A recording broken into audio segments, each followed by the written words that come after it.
The Democrats said to the White House, we need an ethics provision that has teeth in it. And I stopped waiting on this bill 387 days ago. so they said, what do you want? And they said what they wanted, and the White House gave it to them. And now the Democrats are saying, well, that's not enough. We want state AGs to be able to enforce these federal. The House already passed it. July 2025, 294 to 134, with 78 Democrats voting yes.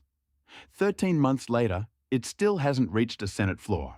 Federal ethics provisions. So that's a real problem because then you have to redo all of the ethics codes in the federal government because you can't have the. Now the ask is state AGs enforcing federal ethics code. That's not a provision. That's a ratchet. State just prosecuting the crypto and not all the other ethical potential violations in the federal code. So they've got to get around that and they've got to have a. Every concession buys a new demand. Republicans hold 53 seats and need 60, so 7 Democrats get to move the goalposts forever. Compromise. But then the biggest problem is the procedural one. You only have 14 days to go before the August recess, so you need what's called the procedural prep for a. He says 14 days. Here's the number that matters.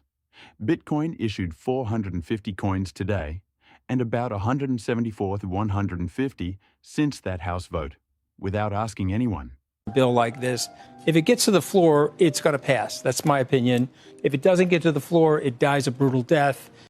He's right about one thing. Floor access is the whole game, and Armstrong building offshore is a real cost, not a talking point. And then guys like Brian Armstrong, after all the hours and time and energy that they put into this, they start building their businesses off. But that bill decides where you're allowed to trade the coin. It never got a vote on how many exist. I own the schedule, not the calendar.